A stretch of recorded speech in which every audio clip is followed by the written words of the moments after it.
Hello everyone. So next question is question number 24। Sangeeta, Saroj और शांति 3 partners से profit share करते हैं और लॉसेस 5:3:2 के रेशो में। शांति रिटायर हो रही है और रिटायरमेंट के टाइम पर ये एडजस्टमेंट्स पर सहमति हुई थी। फर्स्ट दिया हुआ है कि फर्नीचर की वैल्यू इंक्रीज हो गई है, स्टॉक की वैल्यू डिक्रीज हो गई है, मशीनरी की वैल्यू रिड्यूस हो रही है 10% से। नेक्स्ट में कहा है कि provision for doubtful dates create किया गया। तो जब डाउटफुल डेट्स क्रिएट किए जाते हैं मतलब लाइबिलिटी इंक्रीज हो रही है, राइट। एक अनरिकॉर्डेड एक इन्वेस्टमेंट था जो रिकॉर्ड नहीं हुआ था 10,000 का, और लास्ट में कहा है कि एक 1,000 का बिल पेएबल था जिसको क्लेम नहीं किया गया था और hand should be return back. So we have to pass the journal entry. तो हमें revaluation account admission of a partner में भी बनाए हैं। अगर आपको वहाँ से थोड़ा बहुत याद हो और नहीं भी याद है तो let's see how to pass the journal entry. So let's start the 24 question. 3 partners हैं, संगीता, सरोज एंड शांति, राइट। हमें जर्नल एंट्री पास करनी है, इसे मैंने पहले ही परफॉर्मा बना लिया है। रेशो दिया हुआ है हमें 5:3:2 का, राइट। सो नेक्स्ट अब हमें जर्नल एंट्री पास करनी है। सबसे पहले कहा है कि फर्नीचर की वैल्यू इंक्रीज हो रही है। देखिए रीवैल्यूएशन अकाउंट का फॉर्मेट, अगर आपको जर्नल एंट्रीज याद ना हो तो रीवैल्यूएशन अकाउंट का फॉर्मेट क्या होता है, this is the debit side and this is the credit side. Debit side में क्या होता है, assets decrease and liability increase. Credit side में इसका ऑपोजिट हो जाता है, assets are increase and liabilities are decrease, right. अब फर्स्ट में कहा है कि फर्नीचर की वैल्यू इंक्रीज हो रही है, तो असेट है, फर्नीचर क्या होता है, असेट होता है हमारा, तो फर्नीचर असेट है और इंक्रीज हो रहा है तो कहाँ जाएगा, रीवैल्यूएशन अकाउंट के क्रेडिट साइड में, राइट। तो जर्नल एंट्री क्या बनेगी, अब रीवैल्यूएशन के क्रेडिट साइड में जा रहा है, सो वैल्यू इंक्रीज हो रही है तो यहाँ एंट्री हो जाएगी हमारी furniture account debited to revaluation account, right. Revaluation क्या है, क्रेडिट में जा रहा है, यहाँ पर रीवैल्यूएशन क्रेडिट में जा रहा है तो जर्नल एंट्री में रीवैल्यूएशन कहाँ आ गया, क्रेडिट में, है ना। और अमाउंट कितना दिया हुआ है, 12,000। आई होप फर्स्ट एंट्री आप लोग को क्लियर हुई हो। नेक्स्ट है स्टॉक की वैल्यू डिक्रीज हो रही है। स्टॉक, अब स्टॉक क्या होता है, स्टॉक इज एन असेट। अब असेट की वैल्यू डिक्रीज हो रही है तो डिक्रीज, असेट डिक्रीज होता है तो कहाँ आ जाता है, रीवैल्यूएशन के डेबिट साइड में। तो सेकेंड एंट्री हो जाएगी। अब रीवैल्यूएशन डेबिट हो रहा है तो पहले हम लिखेंगे रीवैल्यूएशन अकाउंट डेबिटेड, यहाँ नरेशन आप लोग लिख लीजिएगा, to stock account, right.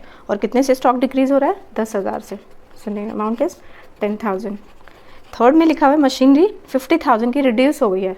Machinery क्या होती है हमारी, असेट होता है और मशीनरी की वैल्यू असेट, और असेट डिक्रीज हो रहा है, डिक्रीज मतलब डेबिट साइड, तो फिर से यहाँ रीवैल्यूएशन क्या हो जाएगा, डेबिट।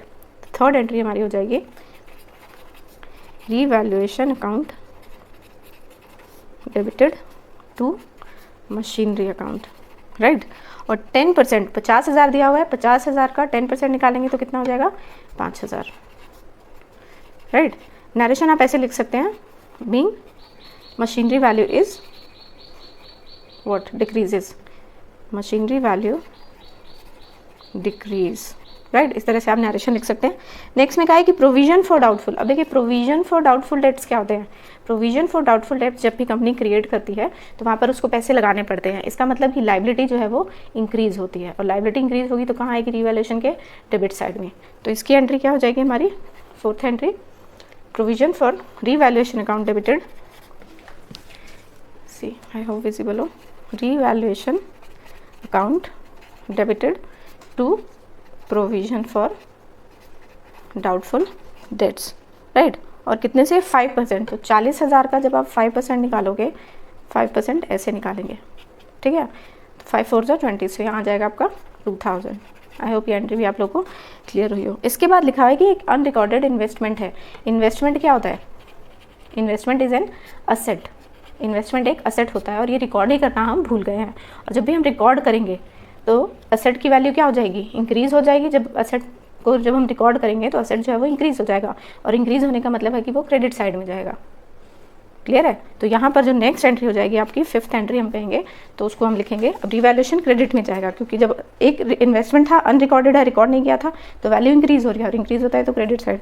तो यहाँ लिखेंगे investment account debited to revaluation account, right, and the amount is 10,000। अब लास्ट हमारी एंट्री रह गई है, तो लास्ट एंट्री हमारी नेक्स्ट शीट पर कर देते हैं, एक्चुअली वहाँ स्पेस नहीं है तो 6th एंट्री, और वो है हमारी बिल्स पेबल से रिलेटेड। अब 1000 रुपये का बिल्स पेबल है। अब सबसे पहले बिल्स पेबल होता क्या है, हमें ये पता है कि बिल्स पेबल हमारी लाइबिलिटी होती है। फर्स्ट थिंग क्लियर है। अब अगर ये लाइबिलिटी कह रहा है कि किसी ने 1000 रुपये की ये लाइबिलिटी थी और किसी ने क्लेम ही नहीं किया, किसी ने ये पैसे मांगे ही नहीं, तो यहाँ पर जब किसी ने मांगे ही नहीं तो उसको, जब लाइबिलिटी हमारी जो थी वो डिक्रीज हो गई, किसी ने उसको क्लेम नहीं किया, hand should be return back. Return back मतलब उसको किसी ने क्लेम नहीं किया, तो वहाँ पर हमारी लाइबिलिटी जो है वो डिक्रीज हो रही है, इसका मतलब ये है। और लाइबिलिटी डिक्रीज हो रही है तो क्रेडिट साइड आएगी, और क्रेडिट साइड आने का मतलब रीवैल्यूएशन जो है वो कहाँ जाएगा, टू रीवैल्यूएशन अकाउंट, एंड यहाँ पर bills payable account, and the amount is 1000, right. अब यहाँ तक हमारी सारी जर्नल एंट्रीज पास हो गई हैं। अब क्या, जब सबने डेबिट और क्रेडिट साइड हमने डाल दिया तो अब हम क्या करेंगे, टोटल करते हैं रीवैल्यूएशन अकाउंट का। तो सबसे पहले, क्योंकि हमें यहाँ अकाउंट ही बनाना सिर्फ जर्नल एंट्रीज पास करनी है, तो जो भी चीज़ें डेबिट साइड में आई हैं और जो भी चीज़ें क्रेडिट साइड में आई हैं उनको जब आप प्लस करेंगे तो टोटल अमाउंट कितना आता है, सी। देखिए पहला रीवैल्यूएशन में आ रहा है आपका 10,000 डेबिट, रफ में करके देखेंगे क्योंकि अकाउंट बनाने के लिए हमें कहा नहीं है। उसके बाद 5,000, 2,000 और ये है सी 10,000 स्टॉक के, मशीनरी के 5,000, डाउटफुल डेट्स 2,000, देन फर्नीचर है हमारा 12,000 का, ये 6 नहीं है, एंड देन इन्वेस्टमेंट आई है क्रेडिट साइड में 10,000 की, और बिल्स पेबल है 1000 रुपये का। ये सारी एंट्रीज हमने पास की हैं। प्लस करके देखेंगे कौन सी साइड का टोटल ज़्यादा है, यहाँ का, तो यहाँ कितना अमाउंट हो जाएगा आपका 23,000। तो यहाँ पर जब डेबिट साइड में बैलेंसिंग फिगर आती है तो उसको कहा जाता है रिवैल्यूएशन प्रॉफिट, और प्रॉफिट अगर यहाँ 23,000 आ रहा है और इन तीनों का टोटल 15, 17 माइनस करेंगे तो यहाँ जाएगा आपका 6,000, तो ये हमारा प्रॉफिट निकल कर आ रहा है। तो प्रॉफिट निकल कर आया है, डेबिट साइड आता है रिवैल्यूएशन। तो इस प्रॉफिट को हमने इस तरह से डिस्ट्रीब्यूट किया है, डेबिट साइड में आ रहा है तो रिवैल्यूएशन अकाउंट डेबिट 6,000 और तीनों पार्टनर्स में डिस्ट्रीब्यूट होगा 3,000, 1,800 और 1,200। सो आई होप आप लोग को ये जर्नल एंट्रीज भी समझ आई हो, सारी जर्नल एंट्रीज है। So I hope if you have any doubt then you can ask me in my comment section. So please like it, share it and subscribe it. Thank you. So next question is question number 25. A B और C तीन partners थे, profits और losses share करते हैं 2:2:1 के ratio में। B retire हो रहा है, रिटायरमेंट की डेट पर कुछ एसेट्स और लाइबिलिटी बुक्स में इस तरह से शो किए हुए हैं, राइट। तो ये सारे creditors, building, plant and machinery, ये रिटायरमेंट के टाइम पे जो उनकी बुक वैल्यू थी उनके बारे में इन्फॉर्मेशन दी हुई है। आफ्टर दैट रिटायरमेंट के टाइम पर इस बात पर सहमति हुई कि बिल्डिंग अप्रिशिएट हो रही है 20% से, प्लांट एंड मशीनरी रिड्यूस हो रही है 10% से, डाउटफुल डेट्स क्रिएट हुए हैं 5% के, रॉ मटेरियल्स की वैल्यू 18,000 तय हुई और फिनिश गुड 35,000 के। तो अब हमें बुक वैल्यू से कंपेयर करना है कि इंक्रीज़ हो रहे हैं या ये डिक्रीज़ हो रहे हैं। ओल्ड कंप्यूटर है जो कि प्रीवियसली रिटर्न ऑफ, उसको बेच गया था 2,000 रुपये एज स्क्रैप। लास्ट में क्या है कि फर्म ने पे किए 5,000 रुपये इंजर्ड एम्प्लॉय के लिए। So we have to pass the journal entry and we have to prepare the revaluation account. So let's see how to do this question. Let's start the question number 25. 25 में कहा है कि A, B और C तीन partners हैं, right, और इन तीनों partners का रेशियो दिया हुआ है हमें 2:2:1 के रेशियो में, and we have to pass the journal entry and we have to also prepare revaluation account. So सबसे पहले हमें बुक वैल्यू दी हुई है, उसके बाद हमें रिटायरमेंट के टाइम पर जो भी एडजस्टमेंट्स हुई है, इंक्रीज हुआ है, डिक्रीज हुआ है। सबसे पहले लिखा है कि ए पार्ट में कि बिल्डिंग की वैल्यू अप्रिशिएट हो रही है। अप्रिशिएट, देखिए रिवैल्यूएशन अकाउंट का फॉर्मेट होता है, डेबिट साइड में असेट की वैल्यू डिक्रीज होती है, this is the debit side and this is the credit side. Asset की वैल्यू डिक्रीज होती है और लाइबिलिटीज इंक्रीज होती है, और इसका ऑपोजिट हो जाता है, यहाँ पर असेट की वैल्यू इंक्रीज होती है और यहाँ लाइबिलिटी डिक्रीज होती है। तो सबसे पहले बिल्डिंग अप्रिशिएट हो रही है, अप्रिशिएट मतलब इंक्रीज हो रही है, तो बिल्डिंग क्या है, असेट है, और असेट इंक्रीज होता है तो क्रेडिट साइड आता है, तो हम यहाँ लिखेंगे बिल्डिंग, और अमाउंट यहाँ पर हमें दिया हुआ है 20,000। ये तो हमारी एंट्री हो गई रिवैल्यूएशन में। अब इसी की जर्नल एंट्री रिवैल्यूएशन के क्रेडिट में गया है बिल्डिंग, तो रिवैल्यूएशन को हम यहाँ पर क्रेडिट करेंगे और लिखेंगे टू रिवैल्यूएशन अकाउंट। 20,000 से क्रेडिट हुआ है रिवैल्यूएशन, और किसने क्रेडिट किया है, बिल्डिंग ने, क्योंकि बिल्डिंग की वैल्यू अप्रिशिएट हो गई है। सो ऐसे इसकी एंट्री आप पास करेंगे, यहाँ हो जाएगा 20,000। नेक्स्ट दिया हुआ है plant and machinery. Plant and machinery asset है, राइट, और असेट की वैल्यू क्या हो रही है, कम हो रही है। कम हो रही है मतलब वो डेबिट साइड आएगी, तो यहाँ पर हम लिखेंगे प्लांट एंड मशीनरी, राइट, और 10% निकालेंगे, बुक वैल्यू दी हुई है हमें तो 4,000 आ जाएगा। अब जर्नल एंट्री पे आते हैं, तो बी की जर्नल एंट्री हो जाएगी यहाँ पर। देखिए प्लांट एंड मशीनरी जो है वो यहाँ पर रिवैल्यूएशन में डेबिट हो रही है, तो डेबिट हो रही है तो रिवैल्यूएशन हम डेबिट कर देंगे, तो हम यहाँ लिखेंगे रिवैल्यूएशन अकाउंट डेबिटेड। नरेशन आप ज़रूर लिखेंगे एग्जाम में, मैंने यहाँ नहीं लिखा, टाइम सेविंग भी करनी है। So to plant and machinery account, right, और कितने से प्लांट एंड मशीनरी रिड्यूस हो रही है, 10% से, दैट इज़ 4,000। नेक्स्ट दिया हुआ है प्रोविजन।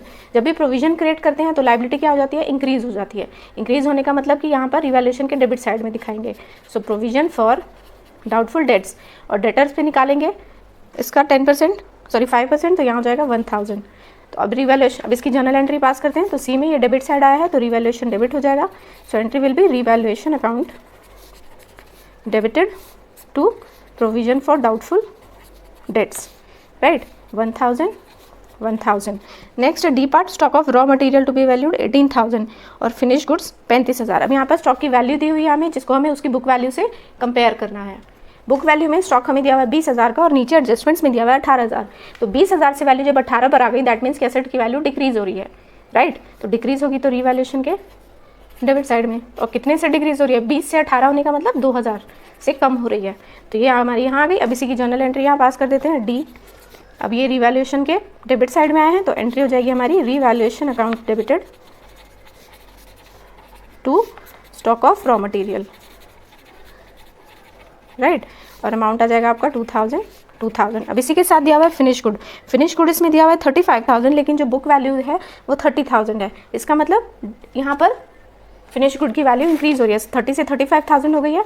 तो जब असेट की वैल्यू इंक्रीज होती है तो क्रेडिट साइड आती है। तो यहाँ हम लिखेंगे फिनिश्ड गुड्स, और कितनी हो रही है, 30,000 बुक वैल्यू थी और अभी एडजस्टमेंट्स के टाइम पे वो 35 हो गया, मतलब इंक्रीज हो गई है। सो यहाँ हो जाएगा 5,000 से इंक्रीज हो रही है। सो अब इसकी फिनिश गुड्स की जर्नल एंट्री इस शीट पे करके दिखाते हैं। सो ये अब तक हमने डी एंट्री पास किया, तो ये आपकी ई एंट्री हो जाएगी फिनिश गुड्स की। अब देखिए रिवैल्यूएशन में ये कहाँ आ रही है, क्रेडिट साइड में। तो रिवैल्यूएशन हमारा क्रेडिट में आएगा, तो हम यहाँ लिखेंगे टू रिवैल्यूएशन अकाउंट, और अमाउंट कितना है 5,000 यहाँ क्रेडिट साइड में आएगा, और यहाँ पर हम लिखेंगे फिनिश गुड्स। आई होप आप लोग को ये जर्नल एंट्री समझ आ रही हो। इस अकाउंट के अकॉर्डिंग ही जर्नल एंट्रीज पास होती हैं। 5,000 से यहाँ पर डेबिट हो गया। नेक्स्ट है हमारा एफ में क्या है कि फर्म ने पे किए हैं 5,000 एक इंजर्ड एम्प्लॉय को। तो यहाँ पर अगर एक इंजर्ड एम्प्लॉय को पैसे दे रही है, फर्म दे रही है ना, फर्म के तो पैसे जा रहे हैं, तो हम यहाँ पर कोई असेट की तो बात ही नहीं है, पैसे जा रहे हैं, दैट मीन्स की लायबिलिटी इंक्रीज हो रही है। तो ये जो पैसे किसी को दिए हैं, एक इंजर्ड एम्प्लॉय को ही दिए हैं, लेकिन कैश तो गया है ना, तो यहाँ पर आ जाएगा आपका फैमिली ऑफ एन एम्प्लॉय। एक एम्प्लॉय की फैमिली को पैसे दिए हैं फर्म ने, एंड दैट इज 5,000, राइट। अब ये रिवैल्यूएशन के डेबिट साइड में आ रहा है, तो इसकी जर्नल एंट्री हो जाएगी रिवैल्यूएशन डेबिट हो जाएगा, revaluation account debited and to family of an injured employ, family of an injured employ account, right. अब कितने पैसे दिए हैं 5,000 यहाँ। सो इस तरह से आपको जर्नल एंट्री पास करनी है। सारी एडजस्टमेंट्स हो गई हैं। Now we will close the account. अब हमें अकाउंट को क्लोज करना है और बैलेंसिंग फिगर चेक करनी है। सो देखिए यहाँ 20 है और 5, ऑब्वियसली यहाँ का बैलेंस जो है वो ज़्यादा आएगा, तो यहाँ आ जाएगा 25,000। तो यहाँ भी 25,000 लिख लेते हैं। अब यहाँ का टोटल कितना आ रहा है 4, 5, 6, 7 और 5 12,000। तो यहाँ से 12,000 माइनस करेंगे तो यहाँ पर आपका बैलेंसिंग फिगर आ जाएगी। एक एंट्री हमने यहाँ पर छोड़ दिया है, सॉरी ये ई नहीं है, ये एफ एंट्री है बुक में, और ये हमारी इसी में ई में एक एंट्री दी हुई है ओल्ड कंप्यूटर की, राइट, जो कि जिसको हमने बेच दिया है 2,000 रुपये एज अ स्क्रैप। तो 2,000 में जब कोई चीज़ बेची है तो रिवैल्यूएशन में क्या हुआ, पैसे आए हैं, तो यहाँ पर क्या हो जाएगा, असेट्स इंक्रीज हो जाएंगे, कैश आया है, राइट। तो इसकी एंट्री हो जाएगी हमारी sale of an old newspaper. एक ओल्ड न्यूज़पेपर को बेचने के बाद कंपनी के पास 2,000 रुपये आए हैं, तो ये रिवैल्यूएशन के क्रेडिट साइड में जाएगा, because assets is increasing, company के पास अमाउंट आया है, राइट। 2,000 के असेट्स बेचे हैं न्यूज़पेपर 2,000। अभी रिवैल्यूएशन के क्रेडिट में इसको हमने यहाँ पर नहीं दिखाया था, सेल ऑफ ओल्ड, कभी कभी एडजस्टमेंट्स रह जाती हैं, तो 2,000 यहाँ पर आ गए। अब 25, 26, 27, तो यहाँ का टोटल हो गया 27,000 और यहाँ का टोटल है 12,000। तो 27 में से 12 गए 5 and 1, so 15,000 is the balancing figure. और डेबिट साइड में जब बैलेंसिंग फिगर आती है तो उससे कहा जाता है टू रिवैल्यूएशन प्रॉफिट, और इस प्रॉफिट को डिस्ट्रीब्यूट किया जाएगा तीनों पार्टनर्स में, ए, बी और सी में 2:1 के रेशो में। और 15,000 को जब आप डिस्ट्रीब्यूट करेंगे तो 5 से डिवाइड करेंगे, 5 3 = 15, देन 3 2 = 6,000 एंड 3 1 = 3,000। पहले इन तीनों का टोटल 5 से डिवाइड किया और फिर 2 से मल्टीप्लाई करके, इस तरह से डिस्ट्रीब्यूशन। इसकी भी एंट्री कर देते हैं। जब सारी एंट्री होगी तो रिवैल्यूएशन प्रॉफिट कैसे डिस्ट्रीब्यूट होगा, लास्ट एंट्री हो जाएगी आपकी। सो जर्नल एंट्री पास करेंगे हम, रिवैल्यूएशन प्रॉफिट डेबिट में जाएगा और पार्टनर्स के कैपिटल अकाउंट में उस 15,000 को डिस्ट्रीब्यूट कर देंगे उनके ओल्ड रेशो में। और ओल्ड रेशो मैंने स्टार्टिंग में लिखा था 2:1, राइट। सो ये 2:2:1 के रेशियो में डिस्ट्रीब्यूट हुआ है revaluation profit. So I hope आप लोग को ये क्वेश्चन भी क्लियर हुआ हो। If you have any doubt then you can ask me on my comment section. So please like it, share it and subscribe it. Thank you. Next question is question number 26। X, Y और Z 3 partners हैं, profit और losses share करते हैं 3:2:1 के ratio में। Z retire हो रहा है फर्म से 1 अप्रैल 2020 को। जेड के रिटायरमेंट के डे पे बैलेंस शीट इस तरह से, फर्म की बुक वैल्यू में इस तरह से ये सारी चीज़ें एग्जिस्ट करी थी। जनरल रिजर्व 1,80,000 का, profit and loss account debit balance दिया हुआ है 30,000 का, वर्कमैन कंपनसेशन रिजर्व 24,000 का था जिसको अब रिक्वायरमेंट नहीं थी, EPF एम्प्लॉयज़ प्रोविडेंट फंड 20,000 का। So we have to pass the journal entry. Z के रिटायरमेंट के टाइम पर हमें जो जर्नल एंट्री इन एडजस्टमेंट्स के साथ पास करनी है। So let's see how to pass the journal entry. So let's start the question number 26। बहुत ही इजी क्वेश्चन है। एक्स, वाई और जेड 3 पार्टनर्स है, 3:2:1 का रेशियो दिया हुआ है। अब हमें इस क्वेश्चन में 3 चीज़ें दी हुई हैं। एक दिया हुआ है हमें जनरल रिजर्व, राइट। दूसरा दिया हुआ है हमें वर्कमैन कंपनसेशन रिजर्व, वर्कर्स को जो कंपनसेशन दिया जाता है उसके लिए जो पैसा रिजर्व करके रखती है कंपनी, उसको डिस्ट्रीब्यूट करना है। और यहाँ पर रिटायर जो हो रहा है वो जेड पार्टनर हो रहा है। तो ये दोनों चीज़ें डिस्ट्रीब्यूट होती हैं। अगर तीनों चीज़ें डिस्ट्रीब्यूट करनी है, general reserve, workman compensation reserve जो वर्कर्स के लिए कंपनसेशन करने के लिए रिजर्व रखती है कंपनी अपने पास, और तीसरा हमें दिया हुआ है कि प्रॉफिट एंड लॉस अकाउंट। अब ये डिस्ट्रीब्यूट हमें कैसे करना है? एडमिशन ऑफ अ पार्टनर जब हमने इससे पहले जो चैप्टर किया हुआ है उसमें भी देखिए, पार्टनर्स कैपिटल अकाउंट जो होता है वो इस तरह से बनता है। पार्टनर्स का कैपिटल अकाउंट, एक डेबिट साइड होती है, एक क्रेडिट साइड होती है, right. Debit all expenses, credit all incomes and gain. तो इनकम्स एंड गेन की बात करें तो यहाँ पर रिजर्व करके रखा हुआ है, 2 चीज़ें रिजर्व हैं और ये है प्रॉफिट एंड लॉस अकाउंट। तो ये दोनों चीज़ें तो क्रेडिट साइड में आ जाएंगी और ये प्रॉफिट एंड लॉस अकाउंट जो है वो डेबिट साइड में जाएगा। तो इसकी सिंपल जर्नल एंट्री करनी है। तो जर्नल एंट्री कैसे होगी? फर्स्ट हम डिस्ट्रीब्यूट करेंगे जनरल रिजर्व अकाउंट, तीनों पार्टनर्स में डिस्ट्रीब्यूट होगा। कितने का रिजर्व है? 1,80,000 का, राइट। पहले X capital account, then to Y's capital account and then to जेड्स कैपिटल अकाउंट। तीनों पार्टनर्स में डिस्ट्रीब्यूट होगा। रिजर्व करके रखा हुआ था, इसका मतलब जो रिटायर पार्टनर हो रहा है उसका भी इसमें कुछ कंट्रीब्यूशन होगा, है ना। ये तो पहले का अमाउंट है जो रिजर्व किया हुआ था, मतलब उस टाइम पर जेड ने भी बहुत काम किया कंपनी के लिए, जिसकी वजह से ये रिजर्व कंपनी के पास आया, इसलिए तीनों पार्टनर्स में डिस्ट्रीब्यूट होगा। सेम ओल्ड रेशियो में डिस्ट्रीब्यूट होगा। 3 + 2 5 + 1 6, 6 से डिवाइड करेंगे 1,80,000 को, 6 3 = 18 एंड देन 30,000 आ जाएगा। फिर multiply by 3, multiply by 2 and multiply by 1। तो यहाँ हो जाएगा आपका 90,000, 60,000 एंड 30,000। ये डिस्ट्रीब्यूशन हो गया फर्स्ट जनरल रिजर्व का। देन हम ऐसे ही वर्कमैन कंपनसेशन रिजर्व डिस्ट्रीब्यूट करेंगे। वर्कमैन कंपनसेशन, यहाँ नरेशन आप लिख लेना, right. Then workman compensation reserve account debited to X capital account, to Y's capital account and to जेड्स कैपिटल अकाउंट। 30,000 है, ओल्ड रेशियो में डिस्ट्रीब्यूट होगा। 6 से डिवाइड करेंगे, 6 5 = 30 and then 5 3 = 15, 6 5 = 30, 5 3 = 15, 5 2 = 10 and 5 1 = 5, right. Next आ जाता है हमारा प्रॉफिट एंड लॉस अकाउंट। अब प्रॉफिट एंड लॉस अकाउंट जो है ये हमारा जो है वो पार्टनर्स कैपिटल अकाउंट के डेबिट साइड में डिस्ट्रीब्यूट होता है, राइट। सो नेक्स्ट करते हैं प्रॉफिट एंड लॉस की एंट्री। तो यहाँ पर हो जाएगा हमारा, मैंने अभी बोला कि डेबिट साइड में एंट्री पास करेंगे, तो हम यहाँ लिखेंगे डेबिट साइड में पार्टनर्स का नाम एक्स कैपिटल अकाउंट है, वो विजिबल हो आपको? नहीं है, ये देखिए X capital account, then Y's capital account and then जेड्स कैपिटल अकाउंट। यहाँ पर कई बच्चे कंफ्यूज हो जाते हैं कि प्रॉफिट एंड लॉस जो है वो डेबिट बैलेंस दिया हुआ है, राइट। डेबिट बैलेंस का मतलब पहले यहाँ लिख देते हैं to profit and loss account, right. अब इसकी नरेशन आप सुनेंगे तो आपको समझ आ जाएगा कि ये profit and loss account debit balance को हम पार्टनर्स के कैपिटल अकाउंट में डेबिट बैलेंस की बात करें, क्योंकि पार्टनर्स कैपिटल अकाउंट जो होता है उसका जो फॉर्मेट होता है, उसका जो रूल होता है, that is debit all expenses and losses, right. तो यहाँ पर प्रॉफिट एंड लॉस अकाउंट अगर डेबिट बैलेंस दिया हुआ है, दैट मीन्स यहाँ पर एक्यूमुलेटेड लॉसेज की बात हो रही है। तो यहाँ पर अगर एक्यूमुलेटेड लॉसेज, आप जब नरेशन भी यहाँ पर लिखेंगे ना, ये नरेशन यहाँ एक्चुअली स्पेस नहीं है, तो आप यही लिखेंगे एक्यूमुलेटेड, एक साथ जितने भी लॉसेज हैं, accumulated loss transferred to, transfer किए जा रहे हैं पार्टनर्स के कैपिटल अकाउंट में, राइट। अब देखिए यहाँ पर ये रिजर्व था, रिजर्व का मतलब पैसा कंपनी लोगों पार्टनर्स को मिला है है ना। रिजर्व का मतलब मैंने पहले भी बताया कि रिजर्व मतलब एक गुल्लक की तरह होता है जो कंपनी अपने पास बचा कर रखती है कि फ्यूचर में कभी इस पैसे की जरूरत हो जाए। एक जनरल रिजर्व है, यहाँ पर जैसे एक पर्टिकुलर नेम दे दिया कि वर्कर्स को कंपनसेशन देने के लिए कुछ रिजर्व रखा था, लेकिन जब वो रिजर्व नहीं यूज़ हुआ और जेड जाने लगा तो उसने कहा कि भाई जो हमने रिजर्व रखा है उसको डिस्ट्रीब्यूट करो, तो डिस्ट्रीब्यूट हुआ और वो पार्टनर्स के क्रेडिट साइड में आएगा, राइट। जैसे debit all expenses and loss and credit all incomes and gain, तो रिजर्व एक तरह से इनकम्स एंड गेन के मान के यहाँ पर डिस्ट्रीब्यूट हुआ। अब यहाँ लिखा हुआ है कि profit and loss debit balance, यहाँ पर डेबिट बैलेंस का मतलब है कि एक तरह का लॉस है और जब पार्टनर जा रहा है तो इस लॉस को भी तीनों मिलकर ही उनमें डिस्ट्रीब्यूट होगा और वो फिर पे करेंगे। तो ये इसके डेबिट बैलेंस का मतलब, कई बच्चे ये सोचते हैं कि डेबिट है तो डेबिट ही हो जाएगा, बट यहाँ पर डेबिट होने का मतलब कि पार्टनर्स के कैपिटल अकाउंट में डेबिट होगा। आप इस तरह से समझिए, या फिर ये अगर आप इसकी नैरेशन लिखेंगे तो नैरेशन से और ज़्यादा क्लियर हो जाएगा कि accumulated loss transfer to partners capital account.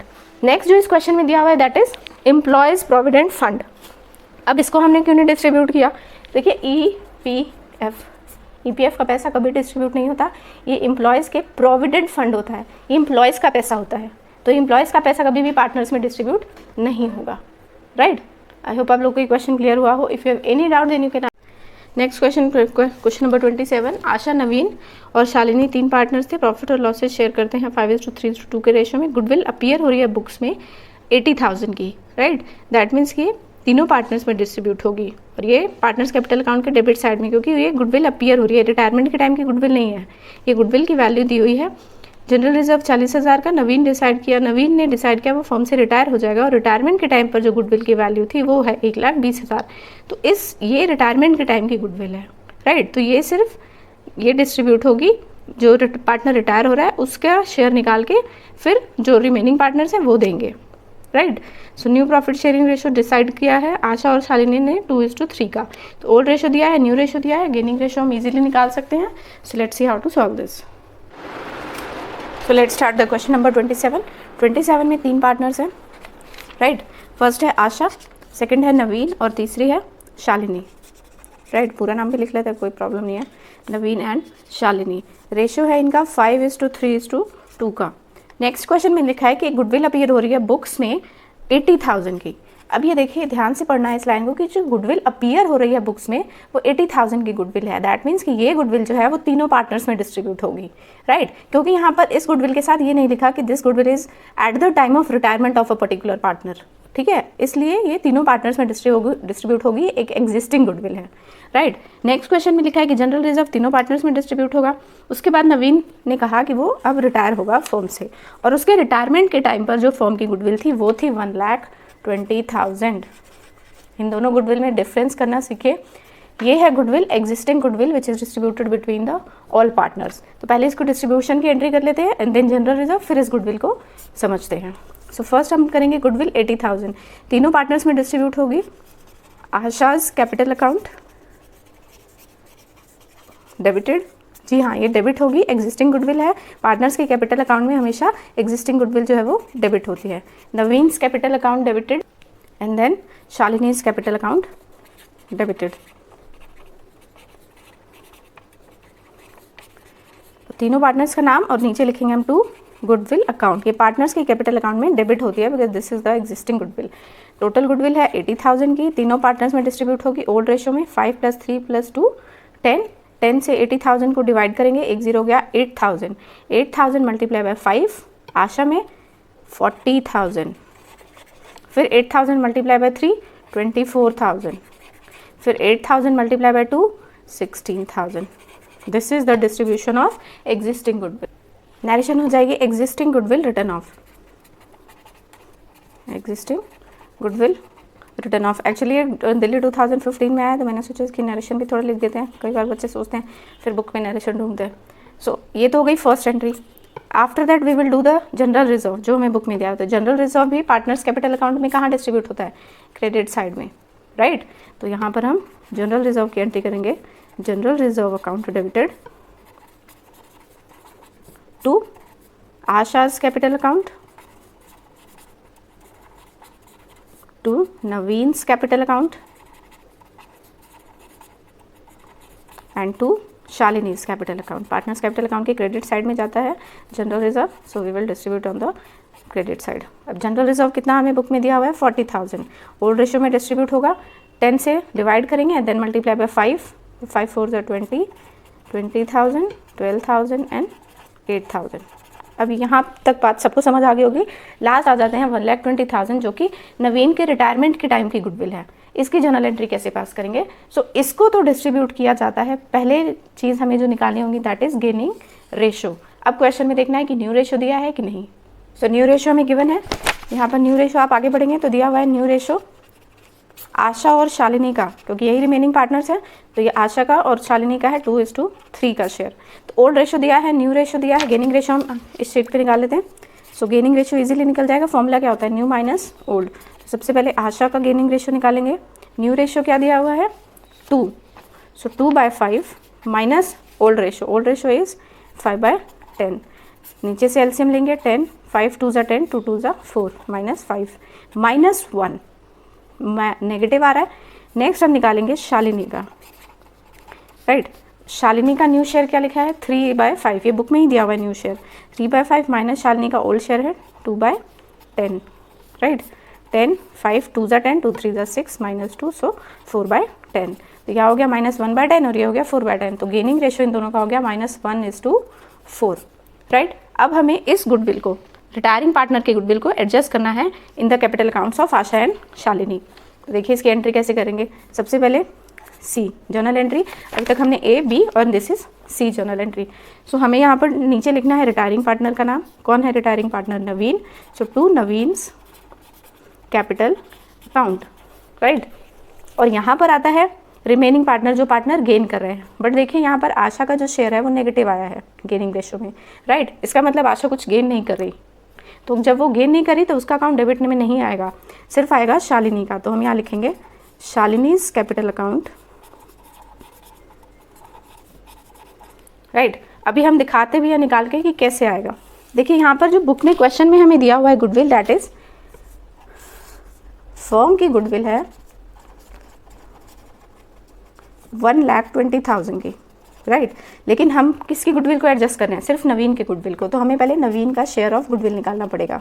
तो Naveen's share of goodwill is 1,20,000 और नवीन का शेयर है 3/10। सो ये हो गया 12 3 ज़ा 36। So 36,000 is the Naveen's goodwill at the time of retirement which is to be adjusted in the remaining partners. तो नवीन का गुडविल है 36,000। अब इसको हमें गेनिंग रेशो में शालिनी और आशा में डिस्ट्रीब्यूट करना है। तो शालिनी का जो गेनिंग रेशो आया है दैट इज 4/4 माइनस 1। पहले हम इन तीनों को प्लस कर देते बट ये नेगेटिव आया है तो प्लस माइनस माइनस, तो 4 - 1 3 हो जाएगा। देखिए इसको सॉल्व कैसे करते हैं। पहले हम यहाँ शालिनी का निकालते हैं कि शालिनी के अकाउंट में हमें कितना एडजस्ट करना है। तो शालिनी को टोटल है अमाउंट गुडविल का 36,000 मल्टीप्लाई बाय शालिनी का शेयर क्या है 4 और अपॉन में टोटल लिखते हैं, लेकिन इन दोनों का टोटल नहीं कर सकते क्योंकि नेगेटिव है। तो प्लस माइनस माइनस हो जाएगा। तो 4 में से बन गए 3। अब इसको सॉल्व करते हैं। 3 1 ज़ा 3, 3 2 ज़ा 6, 12,000 मल्टीप्लाई बाय 4 12 4 ज़ा 48,000। तो शालिनी के अकाउंट में 48,000 एडजस्ट हो रहे हैं, राइट। लेकिन नवीन के तो सिर्फ 36,000 की गुडविल थी, तो बाकी अमाउंट कहाँ से आया शालिनी के? तो यहाँ पर क्योंकि मैंने अभी बोला कि आशा का नेगेटिव आया है, इसका मतलब आशा पे करेगी। सो आशाज कैपिटल अकाउंट। अब आशा का कैसे निकालेंगे? सी टोटल गुडविल है 36,000, राइट। ये आशा का निकाल रहे हैं हम, आई होप विजिबल हो। ये आशा 36,000 मल्टीप्लाई आशा का शेयर कितना है 1 अपॉन में 4 - 1 3, तो कितना आया 12,000। तो यहाँ आशा में आ गया आपका 12,000। अब इक्वेशन भी बैलेंस हो गई। 48,000 डेबिट में और ये दोनों को प्लस करेंगे तो क्रेडिट में भी 48,000। तो इस तरह से आपको जर्नल एंट्री करनी है इस गुडविल की। सॉरी पहले हमने ये दोनों एंट्री की, ये तो बहुत ईजी थी। उसके बाद हमें 1,20,000 जो रिटायरमेंट के टाइम की गुडविल थी उसको हमने एडजस्ट किया है between the remaining partners. I hope आप लोग को क्वेश्चन भी क्लियर हुआ हो। If you have any doubt then you can ask me in my comment section. Please like it, share it and subscribe it. Thank you. Next question is question number 28। Ram, Lakshman और Bharat 3 partner से profit share करते हैं 3:2:1 के ratio में। Goodwill appear हो रही है books में 1,80,000 की। लक्ष्मण रिटायर हुआ eight the time of retirement. यहाँ पर रिटायरमेंट के टाइम पे जो गुडविल की वैल्यू थी ये है 2,52,000। दोनों में डिफरेंस आपको समझना है। ये एग्जिस्टिंग गुडविल इसको हम कहेंगे। ये जो गुडविल अपीयर हो रही है ना, तो ये तीनों पार्टनर्स में डिस्ट्रीब्यूट होगी, राइट, और उनके ओल्ड रेशो में। नेक्स्ट दिया हुआ है कि राम और भरत ने डिसाइड किया कि वो फ्यूचर प्रॉफिट शेयर करेंगे 2:1, that is new ratio. Retirement के बाद जो रिमेनिंग पार्टनर है उनका रेशो हो जाएगा 2:1। प्रॉफिट जो है पहले साल का लक्ष्मण के रिटायरमेंट के बाद वो 1,20,000 का था। तो जब लक्ष्मण रिटायर हो चुका है तो रिमेनिंग पार्टनर्स में ही ये प्रॉफिट डिस्ट्रीब्यूट होगा, right. So let's see how to pass the journal entry and how to record the goodwill. So let's see next question is question number 28. 3 partners है, राम, लक्ष्मण और भरत, राइट. 3:2:1 का शेयर है. Next question में लिखा है कि सबसे पहले गुडविल लिखी है जो कि बुक्स में दी हुई है 1,80,000 की. दैट मीन्स कि ये जो 1,80,000 है ये एग्जिस्टिंग गुडविल है, तीनों पार्टनर्स में डिस्ट्रीब्यूट होगी in the partners capital account debit side, right. Next question में दिया हुआ है कि लक्ष्मण रिटायर हो रहा है at the time of retirement. Lakshman retirement के टाइम पर फर्म की गुडविल थी 2,52,000. ये रिटायरमेंट के टाइम की गुडविल है. दैट मीन्स कि इसको एडजस्ट करना है बिटवीन द रिमेनिंग पार्टनर. और किसके गुडविल को निकालना है, सिर्फ लक्ष्मण जा रहा है तो लक्ष्मण की पोर्शन को निकाल कर उसको एडजस्ट करना है, राइट. पहले यहाँ तक कर लेते हैं, उसके बाद हमें न्यू रेशो भी दिया हुआ है. तो न्यू रेशो दिया है तो ऑब्वियसली हमें कुछ गेनिंग रेशो तो निकालना ही होगा. सो पहले इन दोनों की एंट्री, पहले एग्जिस्टिंग गुडविल कैसे एंट्री पास होती है. सो फर्स्ट एंट्री आपकी हो जाएगी पार्टनर्स के कैपिटल अकाउंट में डेबिट साइड जाती है existing goodwill. So Ram's capital account debited, Lakshman's capital account debited.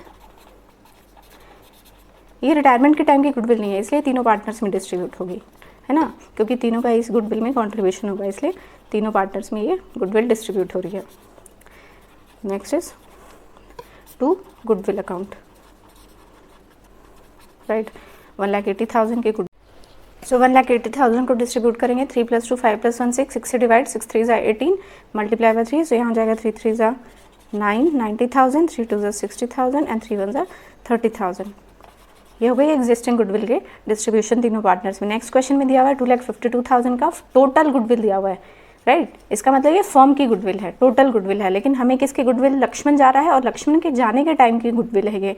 सो हमें पहले लक्ष्मण का शेयर ऑफ गुडविल निकालना पड़ेगा. सो लक्ष्मण्स शेयर ऑफ गुडविल. तो टोटल गुडविल है हमारी 2,50,000, 52,000 मल्टीप्लाई बाय लक्ष्मण का शेयर कितना है 2/6. 2 3 = 6 और यहाँ पर डिवाइड करेंगे तो यहाँ जाएगा 84,000. तो लक्ष्मण की गुडविल है 84,000 जिसको एडजस्ट करना है राम और भरत में. तो नेक्स्ट एंट्री हो जाएगी हमारी बी की. सो यहाँ हो जाएगा 2 लक्ष्मण्स कैपिटल अकाउंट और लक्ष्मण की गुडविल कितनी निकल कर आई है 84,000. बट इस गुडविल को तो हम डिस्ट्रीब्यूट करते हैं गेनिंग रेशो में क्योंकि ये तो लक्ष्मण अब जा रहा है और जाने के बाद जो भी एडजस्ट करेंगे हम वो क्योंकि जाने के बाद रिमेनिंग पार्टनर्स को गेन हो जाता है, फ़ायदा होता है ना, एक पार्टनर चला गया तो इसलिए हम इसी रेशो में गेनिंग शेयर में डिस्ट्रीब्यूट करेंगे इस 84,000 के. तो इसके लिए हमें निकालना पड़ेगा, ओल्ड रेशो है क्वेश्चन में, न्यू रेशो भी दिया हुआ है. तो गेनिंग रेशो का फॉर्मूला पहले हम राम का निकालते हैं. न्यू शेयर, राम का न्यू शेयर है 2/3 माइनस ओल्ड शेयर 3/6. नीचे से एलसीएम लेंगे, 3 2 = 6, 2 2 = 4 माइनस 3 सो 1/6. नेक्स्ट निकालेंगे हम भरत का क्योंकि भरत को गेन हो रहा है, लक्ष्मण जा रहा है. दोनों पार्टनर्स को ओल्ड शेयर है न्यू शेयर है 1/3 और ओल्ड शेयर है 1/6. 6 3 2 = 6, 2 1 = 2 माइनस 1 सो 1/6. तो गेनिंग रेशो हो गया 1:1 मतलब इक्वल. 1:1 का मतलब होता है इक्वल.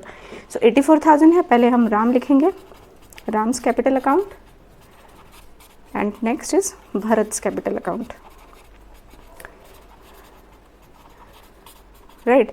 1:1 मतलब हाफ हाफ. तो 2 4 = 8, हाफ 42,000 इसका हाफ हो जाएगा. तो इस तरह से हम गुडविल को एडजस्ट कर देंगे लक्ष्मण की गुडविल को eight the time of retirement का.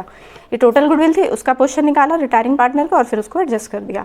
लास्ट में क्वेश्चन में लिखा है कि पार्टनर के जाने के बाद तो पहले साल का जो प्रॉफिट था, है ना, वो पहले साल का प्रॉफिट हमें दिया हुआ है. तो मतलब लक्ष्मण के जाने के बाद का जो प्रॉफिट है वो राम और भरत में ही डिस्ट्रीब्यूट होगा. तो इसकी एंट्री हम इस तरह से करेंगे, यहाँ जगह नहीं है तो सी एंट्री करके मैंने यहाँ लिख दिया. क्योंकि पार्टनर चला गया, लक्ष्मण जाने के बाद पहले साल जो प्रॉफिट हुआ तो प्रॉफिट जो डिस्ट्रीब्यूट होगा वो पार्टनर्स कैपिटल अकाउंट में क्रेडिट साइड होता है. पार्टनर्स कैपिटल अकाउंट का फॉर्मूला वो पता होना चाहिए आपको कि debit all expenses and losses, credit all incomes and gains. तो प्रॉफिट हुआ है तो क्रेडिट साइड जाएगा. तो इसकी एंट्री हम ऐसे करेंगे, profit and loss account debited to Ram's capital account and to Bharat's capital account, right. अब कितना प्रॉफिट हुआ है, प्रॉफिट हुआ है बुक में लिखा है 1,20,000. तो 1,20,000 अभी कौन से रेशो में डिस्ट्रीब्यूट होगा, ऑब्वियसली जब पार्टनर चला गया है तो न्यू रेशो हो गया है दोनों पार्टनर्स का. तो ये न्यू रेशो 2:1 के शेयर में डिस्ट्रीब्यूट होगा. तो यहाँ आ जाएगा आपका 80,000 और यहाँ आ जाएगा आपका 40,000. So this is the entry, first entry, second entry and this is the third entry. So I hope आप लोग को ये क्वेश्चन भी क्लियर हुआ हो. If you have any doubt then you can ask me on my comment section. So please like it, share it and subscribe it. Thank you.